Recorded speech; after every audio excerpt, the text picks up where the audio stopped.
බබා මේක නම් දැන් හොඳටම පරණ වෙලානේ. මේ පැල්ල මොකුත් තියෙනවා. හීරත් එක්ක. අමාරු යඳින්න. මේක මම විසික් කරන්නම් ඈ. පිස්සුද මිනිස්සු ඔය ෂෝක් එකට තියෙන්නේ. ඔහම ඉන්නකෝ මම ඔක හදලා දෙන්න. හීරයනේ හොඳටම මේක. ඔයා ඉන්නකෝ මං හදලා දෙන්නම්. හුස්ම ගන්නත් බෑ මේක නම් ඉද්දි.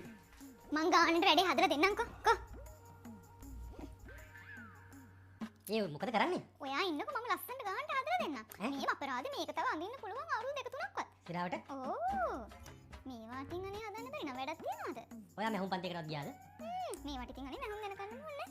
දැන් රිලැක්ස් වුණා. දැන් හුස්ම ගන්න අමාරුවක් නැහැ. ඔය තියන්නේ. ෂා ඔයා අමාරුනේ බබා. ඒක තමයි කියන්නේ.